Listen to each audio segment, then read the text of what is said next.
안녕하세요. 내 피부를 아끼는 마음에 매번 깨끗하게 세안하고 완벽하게 피부 관리를 하고 싶지만 막상 욕심껏 다 챙기려다 보면 과정이 너무 길어지고 금방 지쳐버리죠. 결국 며칠 하다가 포기한 경험 다들 한 번쯤 있을 거예요. 그래서 피부를 진짜 좋아지게 만들고 싶으시다면 자신에게 맞는 선에서 지속 가능한 루틴을 찾는 것이 훨씬 중요합니다. 오늘 영상에서는 피부를 작살내는 사소한 생활 습관 7가지를 알아보겠습니다. 이 영상은 제가 참고한 2권의 책의 핵심 내용을 토대로 구성하였습니다.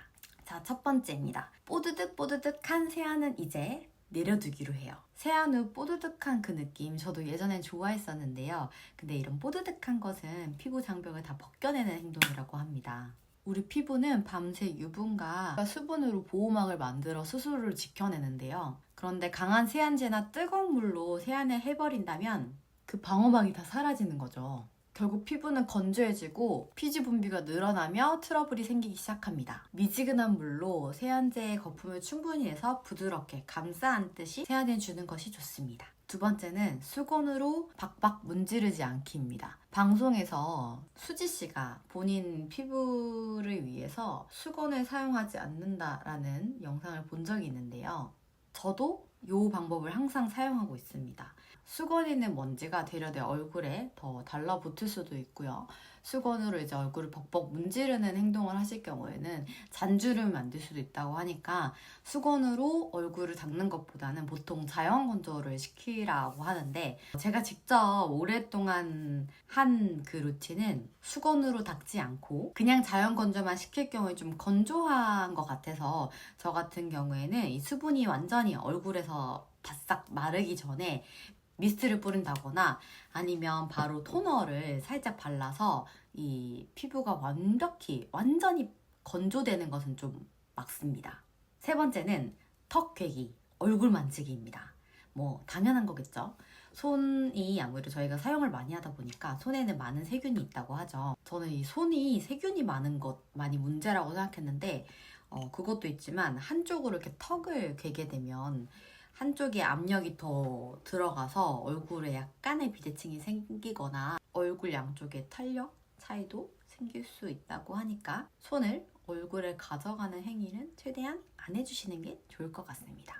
피부의 청결은 세정이 아니라 비접촉인 것 같습니다. 네 번째, 스마트폰으로 오래 통화하기인데요. 이건 저는 얼굴에 오랫동안 스마트폰을 접촉해서 사용하진 않아서 생각하지 못했던 부분이긴 합니다. 스마트폰의 열과 전자파 그리고 이런 세균 같은 것들 때문에 피부 온도를 올리기도 하고 피부에 트러블을 일으킬 수도 있다고 하니까 통화를 오래 하시는 분들 같은 경우에는 얼굴에 직접 접촉하지 않도록 이어폰이나 아니면은 운전하실 경우에는 당연히 핸즈프리, 블루투스를 이용해서 통화를 하시는 게 좋을 것 같습니다. 다섯 번째는 히터인데요. 우리 광친자 에어컨 바람이 오건 히터 바람이 오고 언니가 항상 얘기하는 내용인데 히터를 사용할 경우에는 본인은 너무 건조해진다고 합니다. 그래서 그 건조함을 막기 위해서 항상 보습 관리가 중요하다고 하는데 실내 습도가 30% 이하로 떨어지면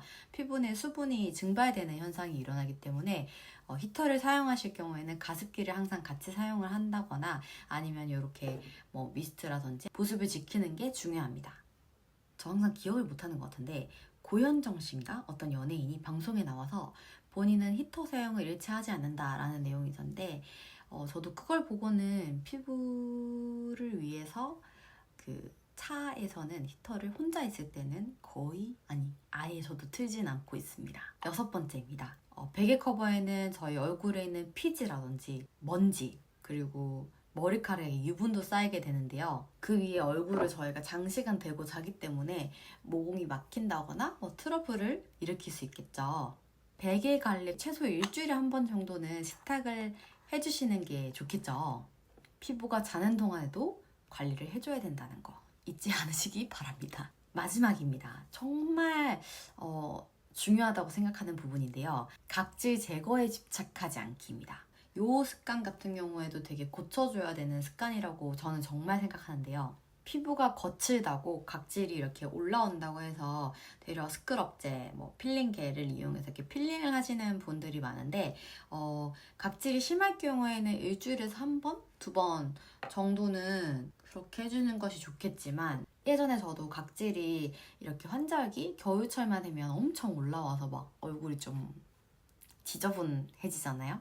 그럴 경우에 저는 혼자서 홈케어로 저도 스크럽 젤이나 아니면은 뭐 필링겔 이런 거를 이제 입자가 그래도 나름 좋은 걸 사서 이렇게 필링을 하기도 하고 아니면 좀 급하다. 빨리 내가 이걸 어떻게 처리하고 싶다 하면은 피부과에 가서 병원에 가서 그런 각질 케어 관리가 있어요. 화학적으로 화장품을 도포해서 하는 건데 요즘에는 그걸 집에서도 많이 하시더라고요. 그런데 이런 각질을 없애버리는 것보다는 피부를 더 보호해서 수분을 좀 더 머금게 해주는 것이 각질 관리가 더 되는 거라고 생각이 듭니다. 그리고 제가 실제로도 각질 제거에 집착했던 적이 있었기 때문에 지금은 전혀 그렇게 하지 않고 어떻게 하면 보습을, 피부의 이 수분을 더 잘 지킬 수 있을까요? 조금 더 집중하다 보니까 제가 예전에 피부과에서 그 각질 케어를 받을 때보다 지금이 더 각질이 전혀 없습니다. 피부는 화려한 관리보다 습관의 누적으로 만들어진다는 말이 진짜 맞는 것 같아요.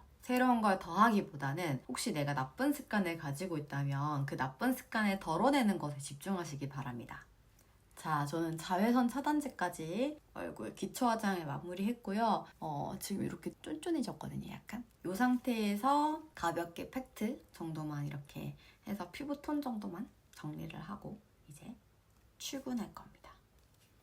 안녕.